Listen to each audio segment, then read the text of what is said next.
just to introduce the Guild to people who are joining. We've opened this session to everyone, and you're very welcome, even if you don't work in the sector of writing, photography, or related fields in the outdoor sector. It is open to all, so we're very pleased to have you here.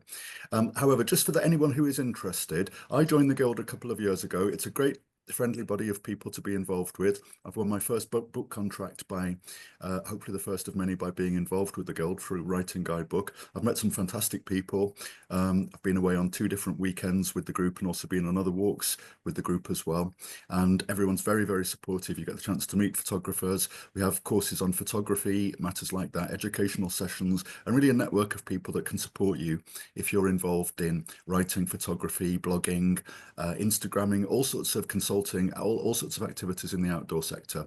So if anyone is interested, please feel free to visit the website owpg.org.uk and contact us for membership details. Anyway, with regard to tonight's session, I will stop sharing now if I can do that. Oh, there we are. And and we're pleased to have my colleague from the Guild, Diversity, Equity and Inclusion Officer, Dee Anna, who'll be leading the session tonight as an introduction to women's safety in the outdoors.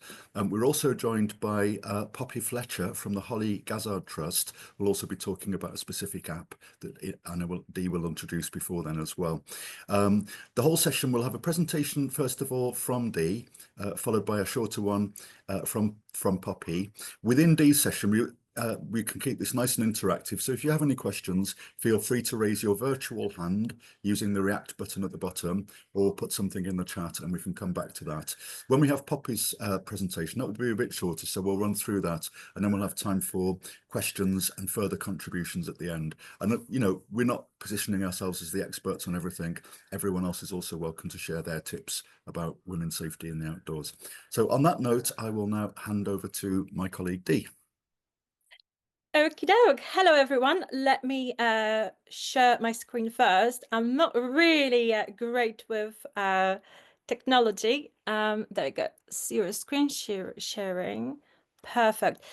Before we start, can you see the presentation and the pointer?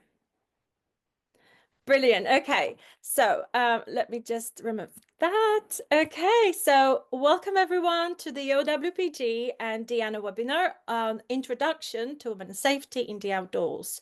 But before we start, I just want to mention that this webinar is designed to provide women with safety awareness and tools. It is by no means a way to say that the safety is only our as a women responsibility. So just to put this forward. So my name is Dee and I'm Diversity, Equity and Inclusion Officer for Outdoors Writers and Photographers Guild. I'm disabled adventurers and a science and outdoor journalist as well. But today I'm also bringing my expertise from being an ex-police officer of 10 years, including being detective in safeguarding and managing violent and sexual offenders. I'm also speaking as someone who actually experienced harassment in the outdoors. But today I really want to welcome you, hoping that I can help you to stay safe out there. So just going through our itinerary. I'm going to introduce you to concept of safety management, which I was specialized in the police, including fear awareness. And we're going to discuss some options and options to use in certain scenarios, which are all based on the real cases.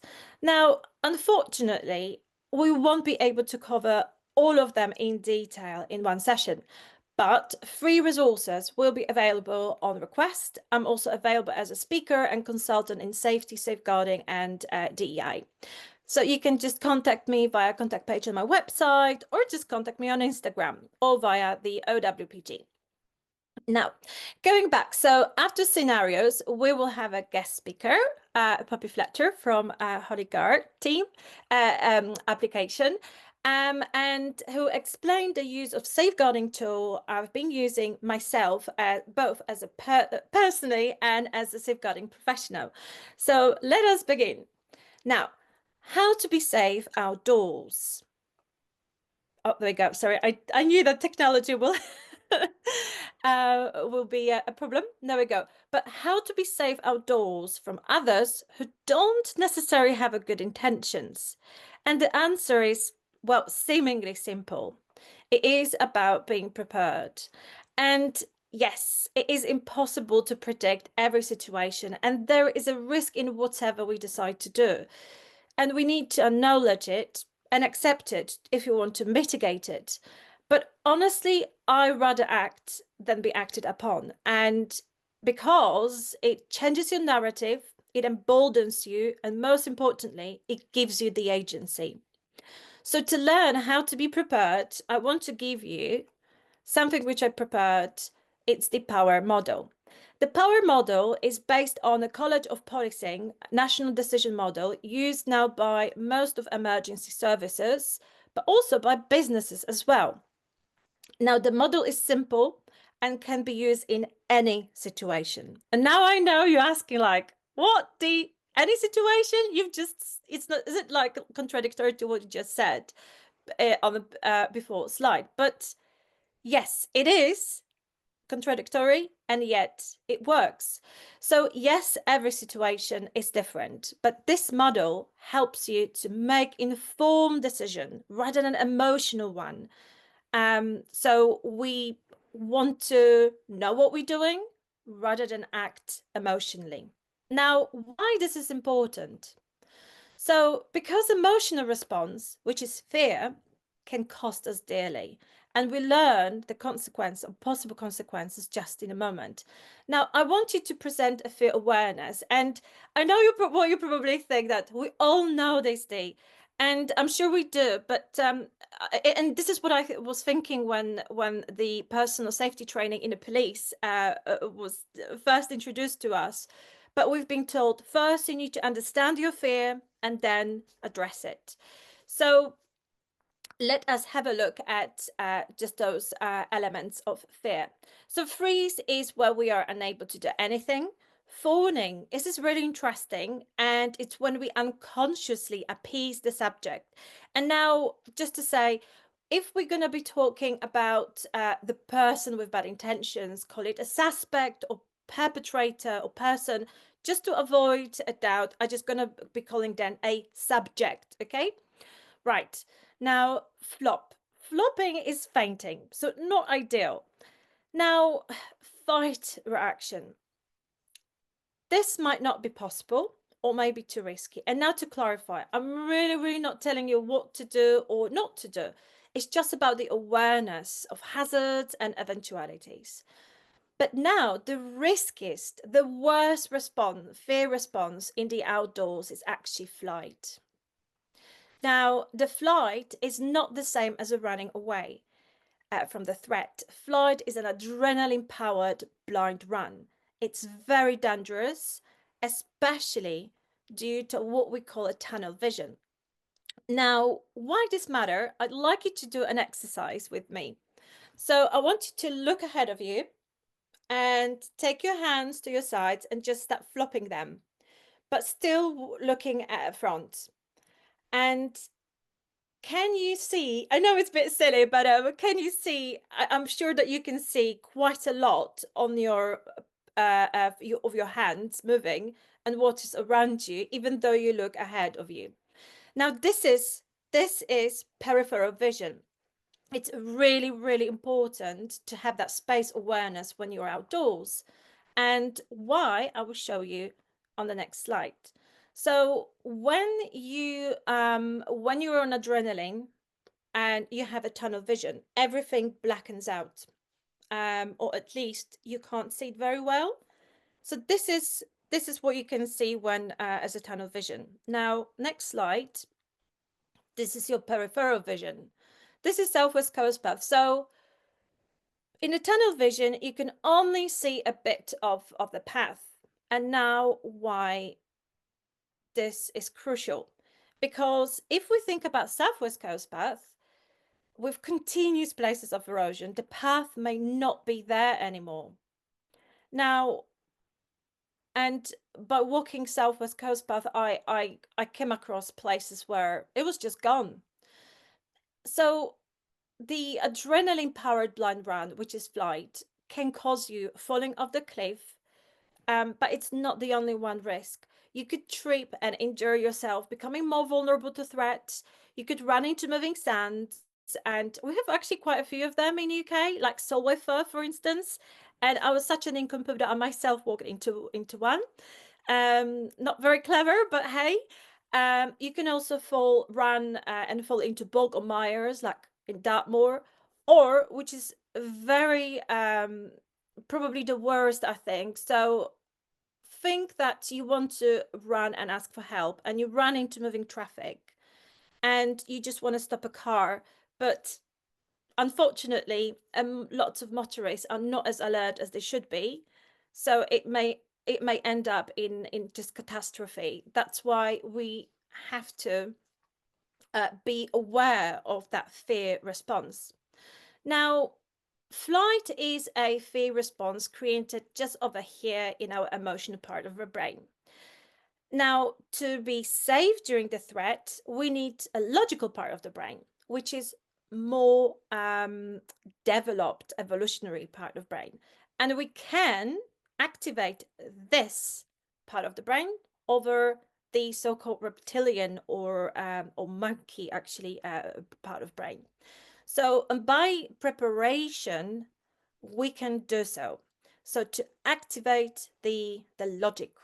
Now, the national decision model and the power model use this concept to prepare us for a stressful or dangerous situation. Now, the model is continuous, which means it goes in circle, so it never ends. You end it if the threat or need for decision making ends, if that makes sense.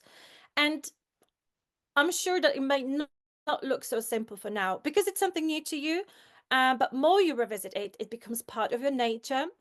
And I can hear you now. You probably don't want to think about what can possibly go wrong when you go outdoors to relax. But actually, if we would go out, we would probably, well, we really should think about our safety, like during the like bad weather, what to wear, planning ahead and what have you. And this model also can be used in any situation.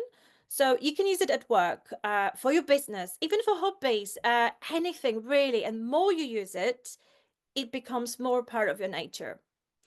So let us, actually, no, before we begin and move on to another slide, I just wanted to read through the power model stages. So as we will be going and using it during the next slides. Also, if you have any immediate questions whilst I'm going through all the stages, please do raise these now as well, okay? So the first stage is what's happening. We need to assess the situation.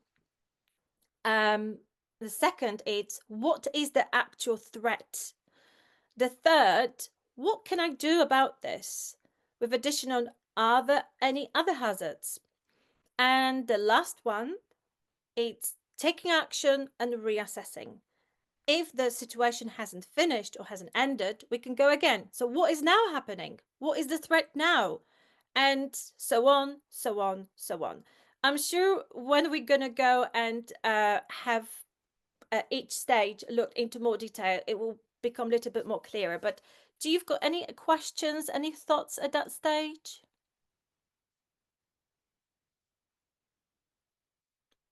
Okay, if you do, just please raise your hands and we can always pause and stop at any time. Now, so let us put the model into practice and learn some options to keep ourselves safe. Now, starting with the first model step, what's happening? In other words, we are defining the situation. And as examples, I listed incidents that either happened to me, my friends, or through being a police officer, being aware of the situation, so to speak, or investigating them. I will give you few minutes to read these scenarios, and then we can have a chat. How would you handle this? Okay? So let's start. Let's say 5 minutes.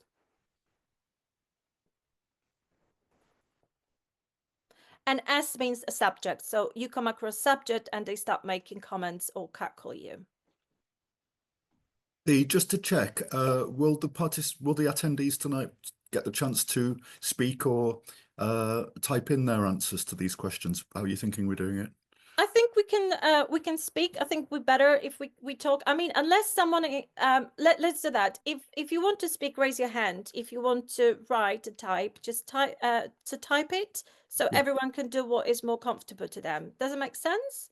Yeah, that's good. Yeah. Okay, so it's 1952 now. We'll give everyone 5 minutes to have a look at these till 1957. I now have a bit of my tea. Okay.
Okay, we're virtually at 5 minutes up, I think, from when we started. So let's see if anyone has any contributions. If you raise your hand or type something in the in the thing, or simply start speaking, that might be fine as well.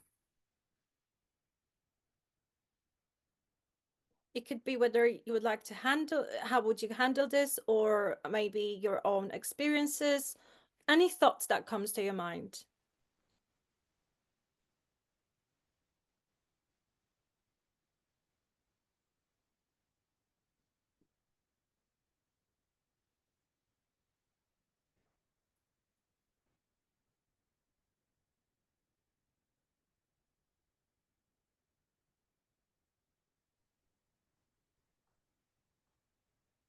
I can't put my hand up for some reason. Raise hand, there we go. I've not experienced most of those, and I don't know what it's like. Whether that's because I'm older and I'm not, I'm not seen as a potentially a target. I'm not sure.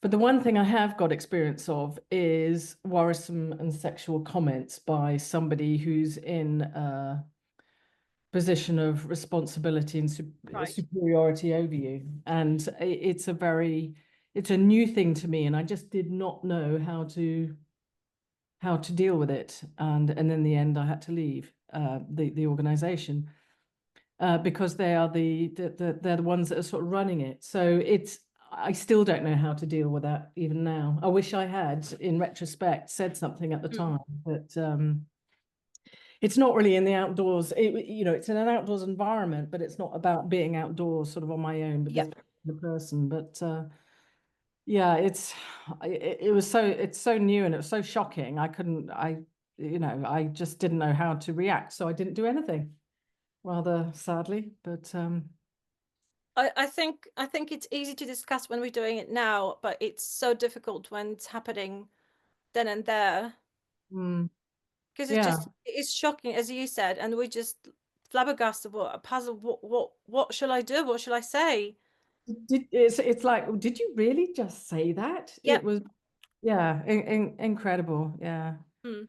Anyway, so I can empathize a little bit on a certain aspect, but I've luckily not had to put up with people following me in that. But I don't know. I think because I'm probably bigger and older, people don't want to tackle me. I don't know. But Dee, we've anyway. got we've got two comments in the chat. I'll let you do this, Dee, because I think it's better coming from you. Do you want to ask the people to maybe speak them out or just read them out? I would read them out, but I can't find them. It's just in the chat section. I can't find the chat section. Okay, not to worry, I'll ask, yeah. Thank Sarah, you. would you like to speak yours out, or shall I just read it for you? Sorry, trying to figure out how this works on my phone. Okay. Yeah, I just said that depending on the situation, like if they are not if I'm not too sure if they're a threat, but I'm getting anxious, I would probably stop and pretend to be on a call or make a real call and act as if someone is meeting me if they're not. But I do tend to be quite loud and confident, and that tends to put people off, thankfully. But if I'm pretending to be in a con and be like, yeah, this is I've sent you my coordinates, then that tends to put people off as well. So it depends on the situation. With the cat calling, I would tend to play it with humor. And if they get aggressive, just try to remove myself from the situation or say, I'm putting you on a live on Facebook right now, that kind of thing. It depends completely on the situation and how much danger you're in, what's nearby, what equipment you have, etc. There's just so many factors. Yeah, absolutely. Okay, great. Thanks for that. Yeah, Yasmin, would you like to speak out your comment, or would you prefer that we just read it? Yeah, I'm happy to speak it. Thank you very much. Thank you. Yeah, I'm assuming that we're outdoors and there's not really anywhere to run to that's going to make the situation any better. So I would be inclined to sort of face the subject, if that means me turning around, looking them straight in the eye, even taking off my sunglasses to get eye contact. That's the way I would naturally approach it. And then that might change the situation, the dynamics. If it didn't, then I would probably start talking to them, not in an aggressive way, not in a friendly way, but in a firm way, just to show them that, you're not going to mess with me. But I don't know if that's the right approach. I've never been in situations like this before, so I'm very interested in what you advise. Thank you. Thank you.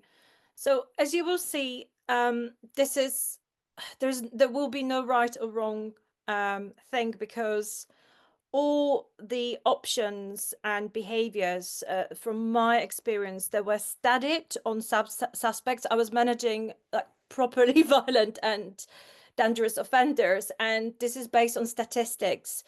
But you know, statistics is one thing, and every individual is different. Even every day, you know, people can have different moods and react differently. But I think more we are prepared, it's better. Hence the webinar as well. But yeah, I must say that sadly I had all scenarios happen to me, but the most worrying that was for me, it was when I was alone. I'm disabled as well, but I had a better day, so I was able to cycle. I was alone on a path, and the guy caught up with me and cycled, I don't know, an hour behind me, tailgate to me, and stopped when I stopped. And I faced him as you, Jasmine, you said, but I couldn't say a word. I didn't know what to say, but I just looked at him, and he just vamoosed. But yeah, that's one thing. But okay, if we're happy to continue, we would just go to the another step. Is that okay? We've got two other quick comments on the chat. If Oh, you sure. want to see Sorry, the go on. chat, if you want to see the chat, Dee, it's sort of towards the bottom left on the screen. If you hover over it, you'll see it. Oh, there we go. Yes, yeah. perfect. Felicity, do you just want to say a few words about what happened with you? Yes, I mean, living in Scotland, I haven't actually felt threatened sexually at all by a man when I've been in the outdoors, but I have on a number of occasions run across gamekeepers and landowners trying to deter access, where I've had to sort of stand up for my right of responsible access. We had in our village a farmer who was particularly bad and extremely abusive to people. He's died now, but you know, a lot of people were very upset with him, and I remember having my heart absolutely pounding, but trying to be extremely calm and just I have the right to walk along this nice grassy track, and I'm not doing any harm, and trying to carry on and ignore him in his Land Rover. I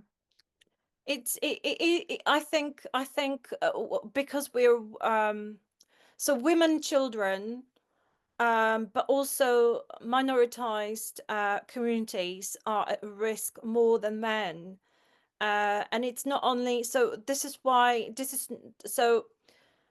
I wouldn't say this is only sexual harassment, the issue, but also that intimidation as well. I think just people who can take advantage of the fact that we might be perceived as less confident. And I will read Katrina. Katrina, do you want me to read your message? I will read it. So, if you're alone and outdoors, it's a very difficult situation. I know one woman who was camping and prepping food.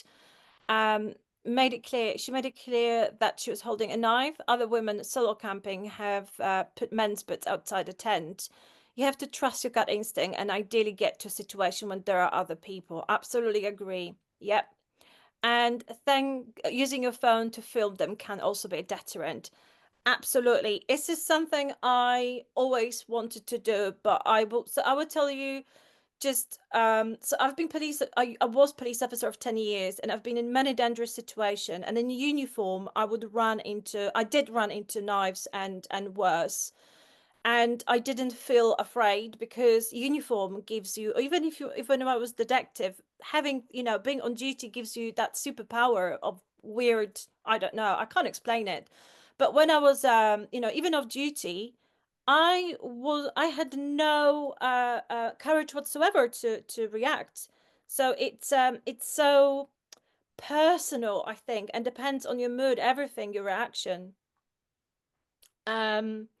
So okay, and Sarah, I always carry a knife for safety sport use, but within easy reach just in case. So I will just say this as a former police officer. I'm always myself wary about using weapons, because the weapons can be taken away from us and used against us. So have it on you, yes, but sometimes we need to, and this is again not a criticism or not a or not telling you what to do or not what to do, but it's just a thinking like, is this person will be able to take this weapon away from me and use it against me, or whether I carry it in a covered manner, so if worse come to happen, I will be able to use it without them not knowing it. So Very that's much covert was what I was thinking, because what I carry it Yeah. for is for sport use. It's not a self-defense. It's for use for Yes. rope or cutting out. It's not for that kind of use, but to keep it within reach, just in case, always. Yep, absolutely. And Garmin in reach also helpful, Katrina. Yes, absolutely. I totally agree. And hello, Julia, who joined us now. So no, that's all right.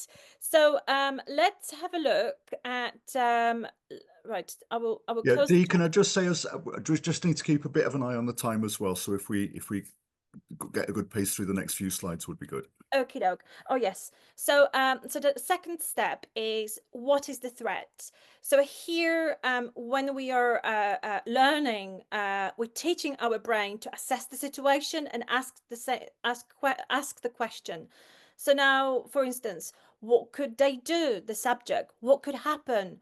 Are they alone, or if not, how many are of them? How remote and isolated my location is? Is there anyone I can ask for help? So all what you already mentioned.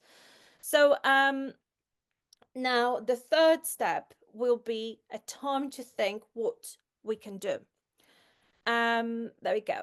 So, or in other words, what options we have. And I will go through a couple of options and then we go into a little bit more detailed options. So we can ignore the comment and walk away, but there is a caveat. We do need to be vigilant and prepared for rejection behavior. And this is when the subject believes that you knowingly ignore them and they can actually be more persistent or even be angry with you. So just having that, like, okay, I need to be vigilant now. Now approach others and ask for help. But we will see at the end of presentation that there is a, maybe not risk, but there is something to think about it. And plan escape route, and most importantly, not panic.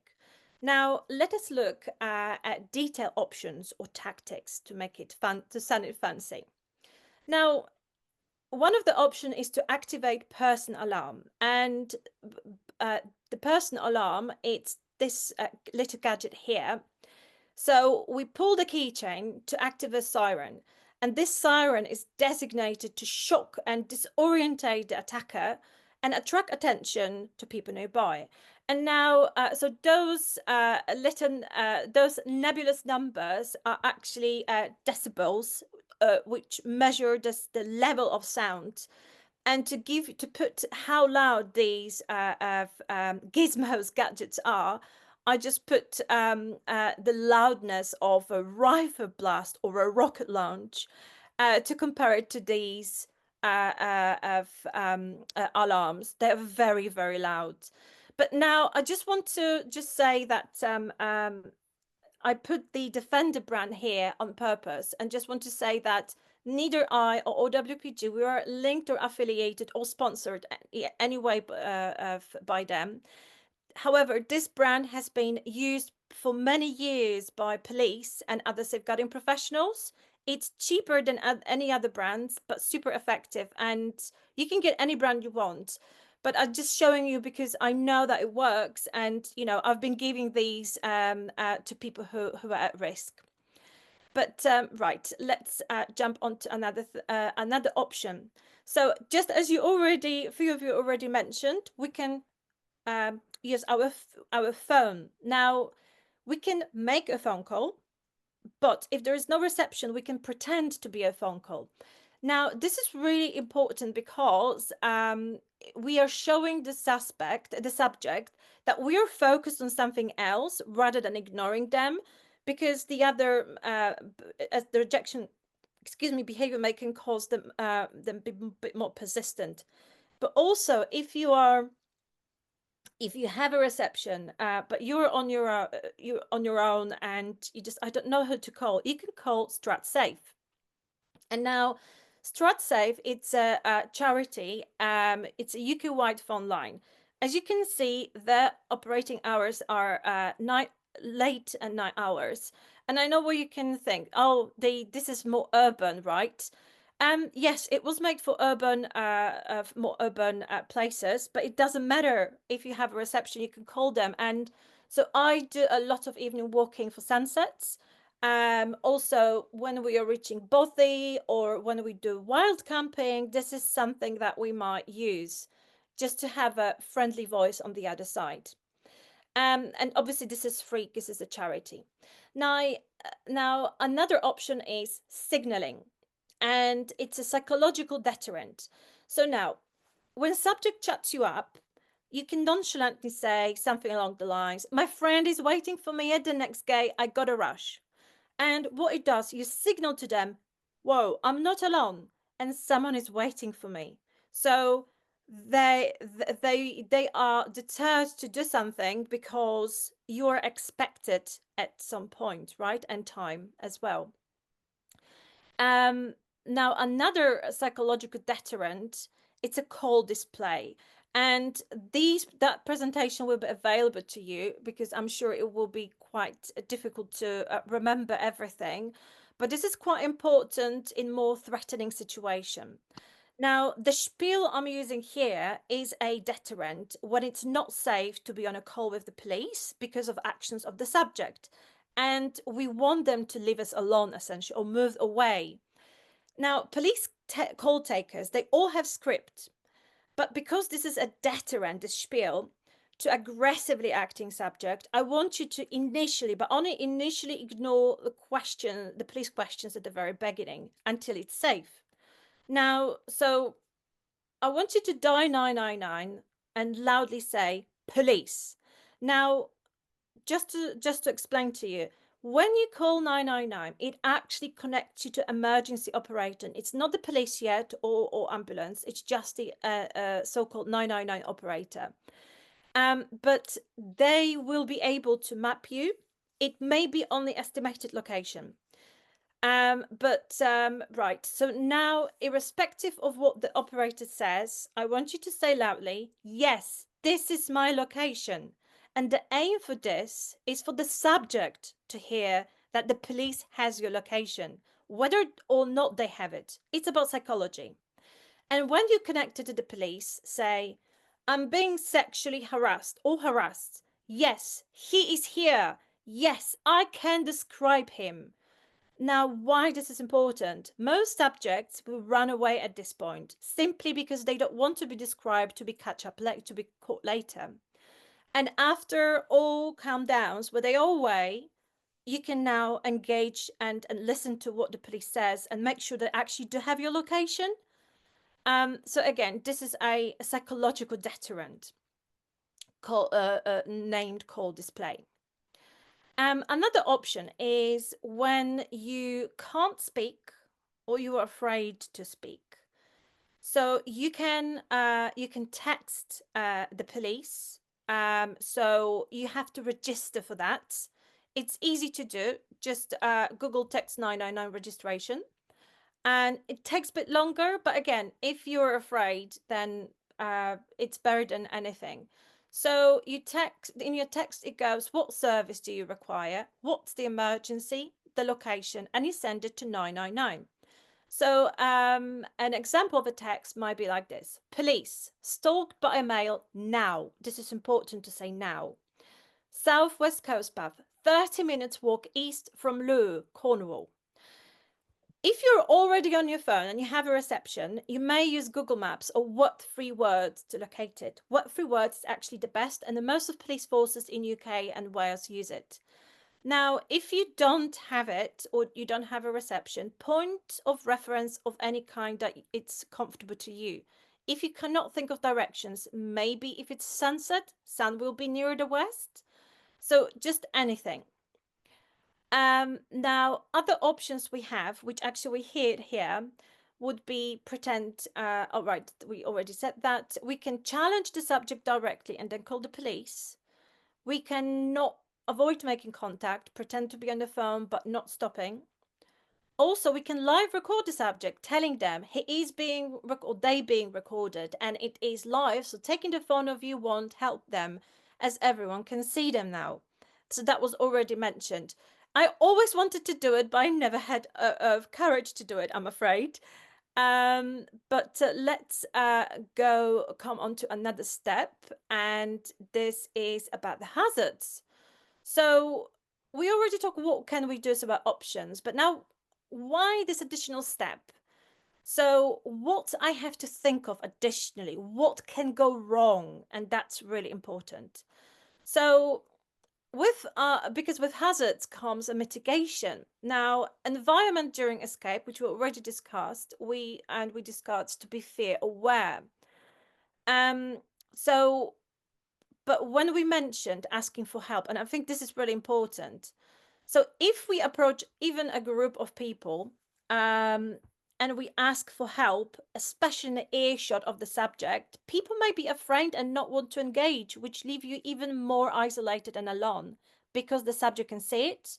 So how to mitigate that? We can approach as if wanting to have a chat, ask for directions, anything, and then explain to them what's happening. Just trying to join them essentially. So the last step of the power model is essentially doing what we thought about doing and reassessing. And the model is continuing so on and so on and so on. And I appreciate this is very, very new, but actually more you think about this, it will get into your blood, so to speak. And now, before we will welcome Poppy, are there any questions? I've got one. You talked about recording live. Yes. What do you mean by that? So Instagram, for instance, or Facebook, I believe Facebook still has got that option as well. You can record yourself or what's in front of you live, and this is visible by everyone who follows you. So live audiences. So it is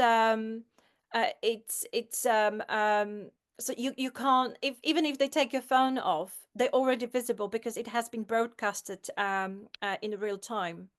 That's why this is such a deterrent, because for them it's to just probably run away the best option. Okay.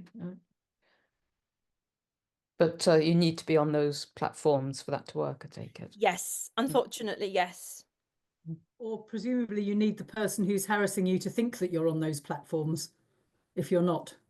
Correct. Yes, actually, I can't remember where I've heard this, that someone did that, and actually they were just bluffing.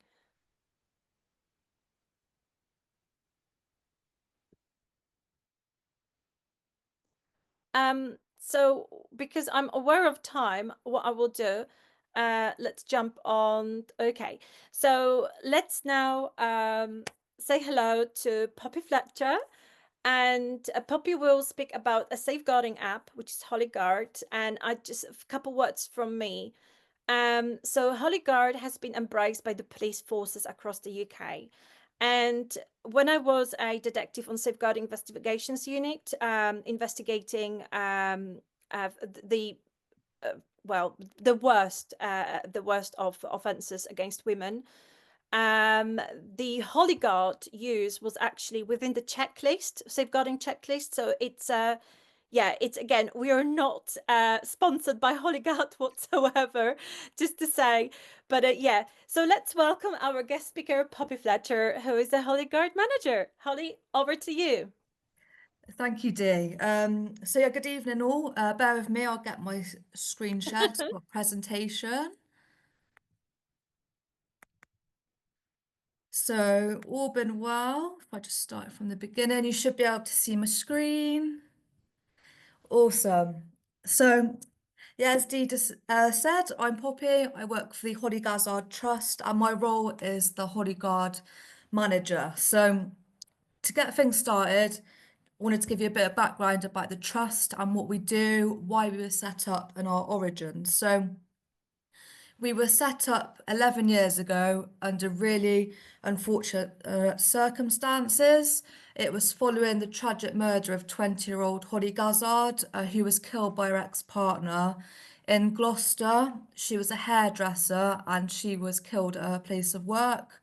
Her ex-partner came into the salon and brutally stabbed her to death. As you can imagine, this did make national news, and the ripple effect was massive. Not only the friends and her family, but also there was people having their hair done at the time, people working in the salon, and even bypassers as well at the time. So as I say, it affected so many people, and locally, even 11 years on, people still know and speak about Holly to this day.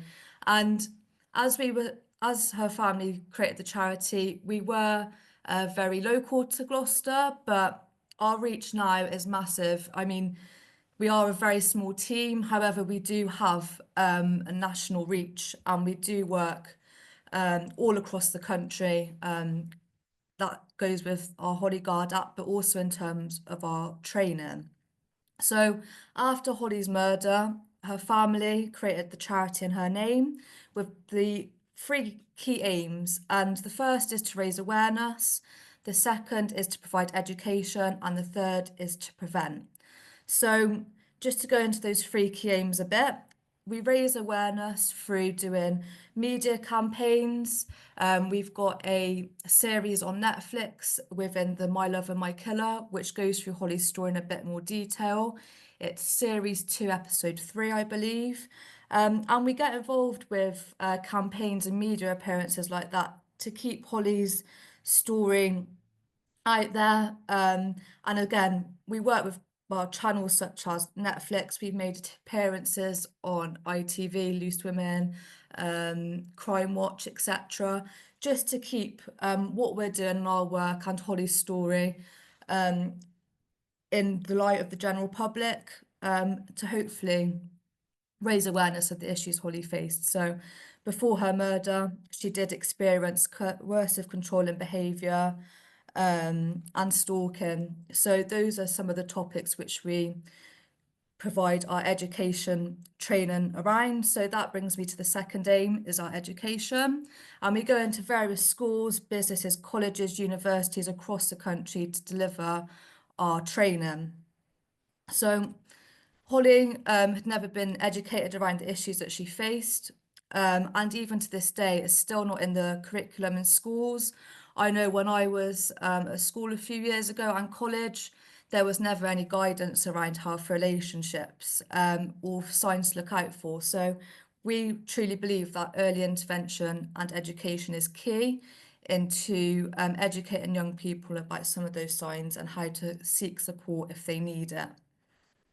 So again, it's just important in terms of domestic abuse to be aware that this can happen to absolutely anyone and everyone, and that's why our educational programs are so important. And just to give you a bit of an idea around what we do offer, we've got a list on screen here. So we've got domestic abuse awareness, knife crime awareness, active bystander, health relationships, rethinking masculinity, which is one of our newer offerings, where we work with a small number of boys and try to combat what they think it means to be a man, and also to speak to them and just level with them and talk about what they're going through and what they think is expected of them, and if it needs challenging, that is done within those sessions. Coercive controlling behaviour awareness and stalking awareness. And as I say at the beginning, we've delivered those all across the country, and we tailor them where appropriate. So as I say, schools mainly, but we are getting more and more business inquiries around these subjects now as well. So that's our training side and our educational aim there. And now our third aim is prevention. So this is where our Holly Guard app comes in. So I hope that's all given you a bit of an overview of the trust and what we do. And as I say, if you do want to know more about Holly's story, we do, as I say, have the Netflix documentary. There's various videos on YouTube as well, and our website is always a great place to look at, which is hollygazzard.org. So the HollyGuard app, so this was launched a year after the charity was set up. So it's been around for 10 years now. And since its launch, it's had a massive impact, not only for victims of domestic abuse and crime, but for absolutely anyone and everyone. So to give you a bit of an idea of who uses HollyGuard, we have over 500,000 users who have downloaded the app and use it day to day. These individuals may have been recommended through the police, as Dee mentioned, or they may have found out about us through various different ways. But the main thing to remember is that with HollyGuard, it can be used by absolutely anyone in any situation. It's recommended by the College of Policing as a best tool of practice to provide to individuals who have experienced crime due to its evidence capturing capabilities. And it also has a secured by design accreditation, allowing us to work in partnerships with these police forces. And it's also kind of that stamp of accreditation to show that it's been through vigorous testing and is safe to use, and all the data is stored correctly. So on that note, I will get into how to access the HollyGuard app. So like with your regular apps, you'll search it in your app store, whether that's iOS or Android. If you search for HollyGuard, the app will appear, and then you'll have to download it onto your device. Now, HollyGuard is available anywhere within the UK. If you are trying to access HollyGuard outside of the UK, you will not be able to do so, unfortunately, as we have ring-fenced its availability to the UK only. As I mentioned at the beginning, we are a charity and we do have to cover the funds for the text messaging fees for the HollyGuard app, and also the day-to-day maintenance of it as well. So as much as we are aware that how much of a benefit having this app will be in various different countries, we do need to tackle one place at a time, whilst also securing our availability as a charity. So anywhere within the UK, you can access HollyGuard, and once you've downloaded it onto your device, it's a very simple registration process. It takes a couple of minutes. You'll be asked to enter your name, confirm your mobile number, and create a unique 4-digit PIN. This 4-digit PIN is really important, and I'll go on to why in my later slides, but essentially use it to log in and out of your app and to cancel any raised alerts if needed. So once you've signed up for HollyGuard, the next thing you'll need to do is add your emergency contacts. So these emergency contacts can be whoever you wish. There's no limit on the amount of emergency contacts you add, so you can have as many people on there as you wish, or if you have one person on there, that's absolutely fine. I will just add, with adding emergency contacts, it's worth checking with them that they're happy to be added, because they will get a confirmation message once they are added as a contact, so that they are aware that they will receive any notifications if you do activate an alert through the app. So how those contacts will be notified is through text and or email. You've got the option to include a phone number and email, or one or the other. It depends on how you want that contact to be notified and how they wish to be notified as well. So again, just checking that you're entering their mobile number and email address correctly is really important when adding emergency contacts. As I say, that's how they will be notified if any alerts were raised. As I mentioned, you can add multiple contacts to your HollyGuard app, and some people find it beneficial to group similar contacts together. And now you do have that ability through the grouping section. And as an example here on screen, you've got a group for family members and a group for friends. Now you can differentiate those different individuals by putting them into groups, and if you don't want certain individuals to be alerted at certain times of the day, you can simply disable their group from being alerted and notified of any raised alerts. So if you don't want all your contacts to be alerted, you can group certain ones together and then choose who's alerted at certain times just by selecting the green slider icon on screen here. So I've mentioned it a little bit now, but the raising the alert is the key feature of your HollyGuard app. Now, this is what you'll do is if you need to notify those chosen contacts. Now, the reason for notifying them can be absolutely any reason at all. It can be maybe that someone has approached you, some of the examples which Dee used earlier, or it could be something like you've had a fall and you've injured yourself and you need someone to come to support you that way. So to activate the alert, to notify the emergency contacts, there's a couple of different ways. The first is by pressing the tile icon button, which you can see on screen there. And the second is by shaking your device. Now, you do have the ability to change and adjust the shake sensitivity settings. You can change the shake length and shake strength to avoid any alerts going off accidentally. And you can also test this, but this is on a later slide, so I'll go into that shortly. And in terms of the press and hold button, you can adjust the time limit needed to press and hold on that button before the alert is activated. So you can increase the amount of time or you can decrease it. The default is 5 seconds, but as I say, if you want to increase that time, you can do so, or if you want it to be a bit quicker, you can also amend that within the app and alert settings. Android users do have the additional option of being able to press their volume up key 5 times in quick succession to activate an alert. However, this is not on iPhone. It's only compatible with Android devices. So please just bear that in mind. But Android devices do have that additional option of using the volume up key to activate an alert.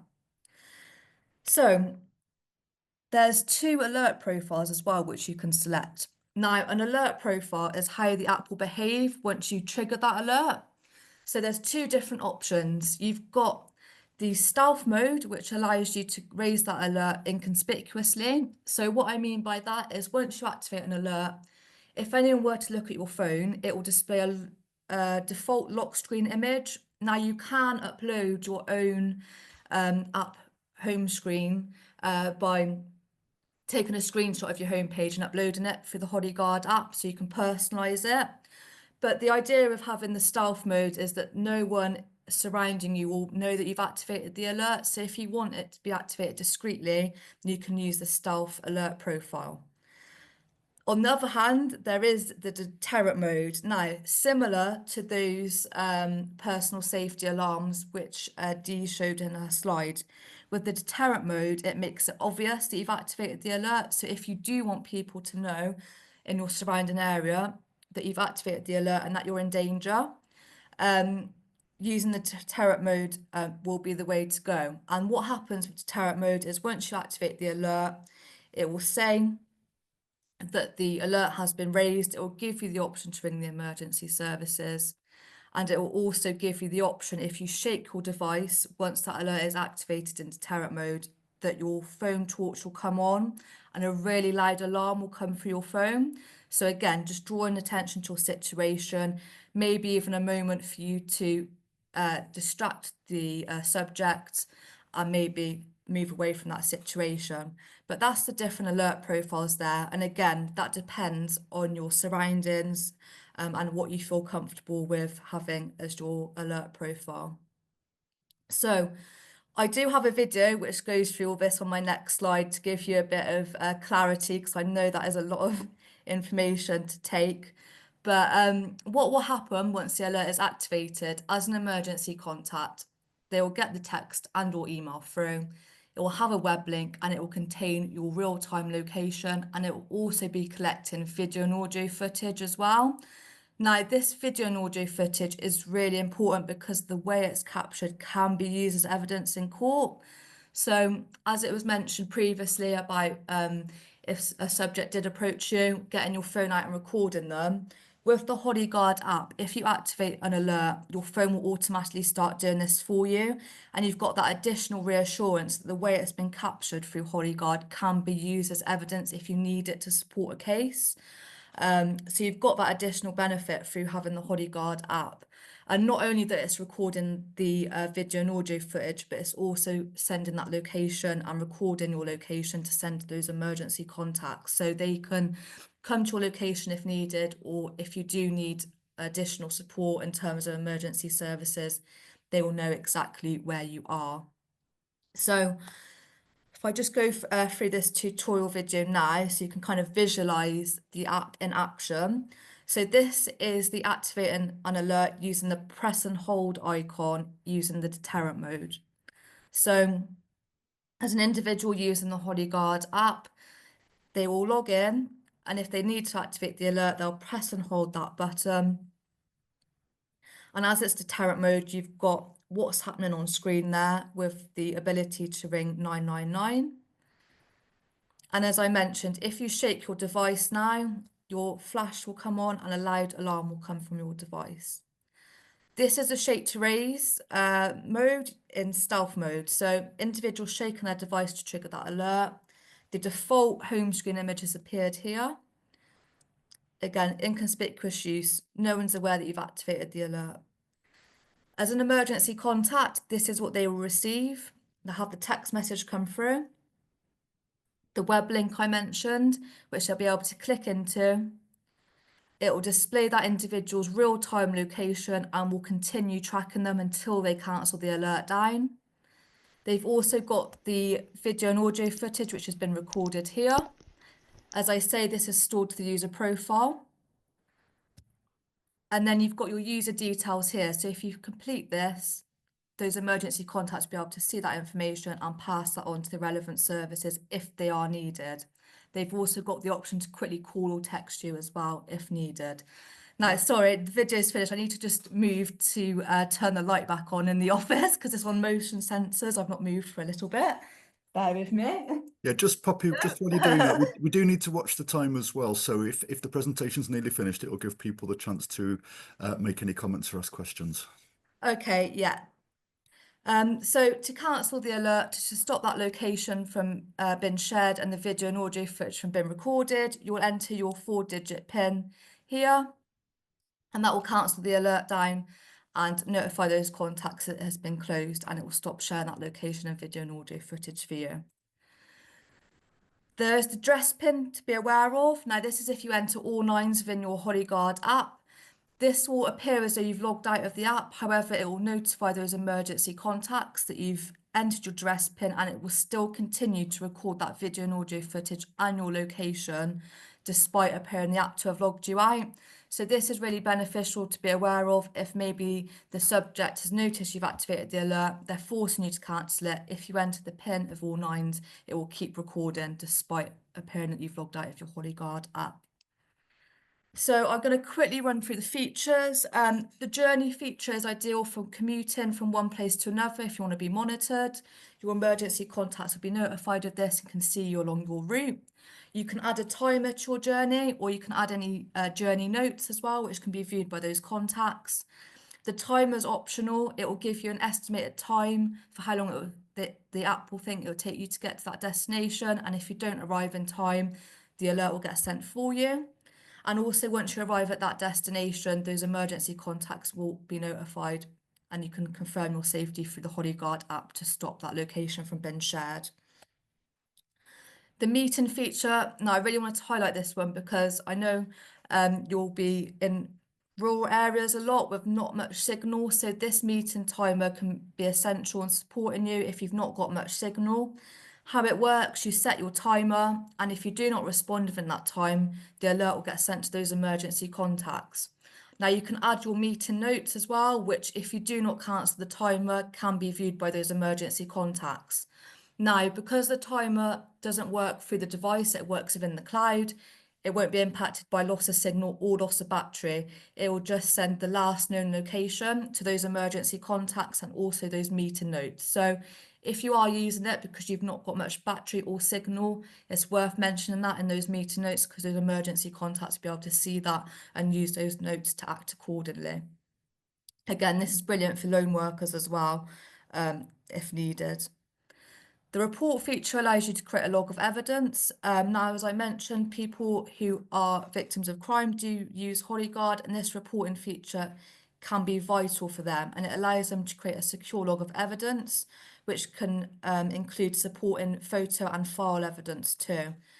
There are 5 reporting categories with additional subcategories. You enter your notes, mark the severity, include any documents, then that's saved to your HollyGuard account on our server, and again can be used as evidence if needed. And we have used the reports to support over 60 police cases now where individuals have kept that log of evidence through the Holyguard app.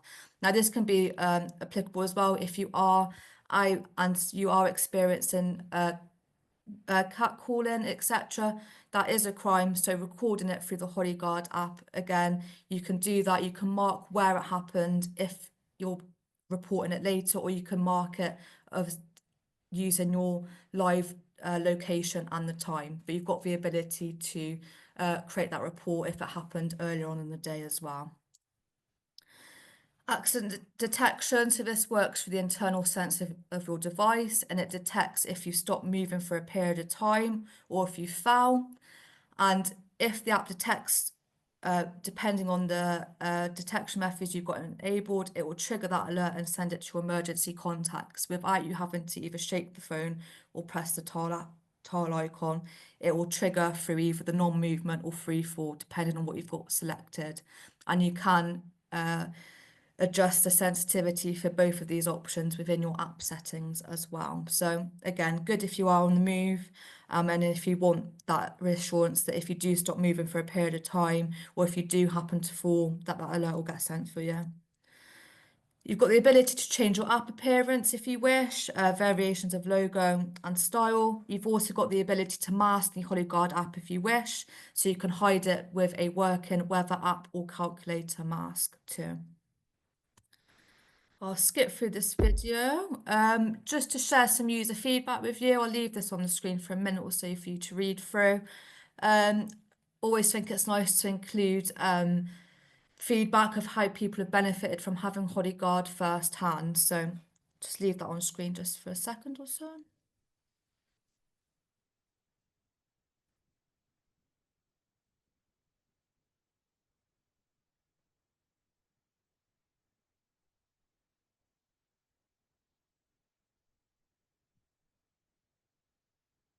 I think it's with the man down, it's a really good option for people who, like me, are disabled, and I think, and it gives you a little bit more independence going out. I'm aware of time, but so how I'm pretty much at the end now. okay, Yeah, fantastic. I was just going to say we've got the accreditations on screen here. We've also, as I mentioned at the beginning, our website. If you've got any questions about the app, please email us info@holyguard.com. We've got the test alert function as well, where if enabled, your alerts will be treated as a test. They won't go to those emergency contacts. This is purely for you to test your shake settings on that alert activation. And then we've got app icons as well. So that highlights venues which have either the Ask for Angela initiative or Licensed and Savvy. And this is beneficial if you are out and about in central locations to highlight venues which operate these initiatives. And that is the end of my presentation. Poppy, thank you so much. It was fantastic. I really, really appreciate it, and it definitely refreshed my knowledge. And I completely forgot about the man down. And I think it's not only about disability. I think there are other, especially when we are out and about alone and in our work setting. I think that's a really great option. Do we have any questions whatsoever, or comments, anything at all? Just see the comments in the chat. Thank you. Thank you. So we have from Katrina, thanks Poppy, wasn't aware of this app. Brilliant. Thank you, Poppy, from Josephine. And yeah, if you could stop sharing, Poppy, and then we can there we go. Thank you so much, Poppy. That was really, really great. Thank you. No, you're welcome. And Felicity is asking for men as well. I Yeah. think, yeah. Anyone. Just to add with that, so the app icon page, like the app appearance page I shown, so in our work in schools, as you can imagine, some of the feedback, because our brand colours are pink and purple, because those are Holly's favourite colours, but with the option to change your app appearance, we have made that available, not to deter males as well from using it, because again, it can be used by absolutely anyone.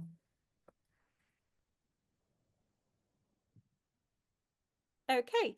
So yeah, are there any questions or anyone wants to share anything or discuss anything? Yeah, particularly on that, if anyone has got any ideas for safety that Dee and Poppy haven't covered, feel free to share those as well.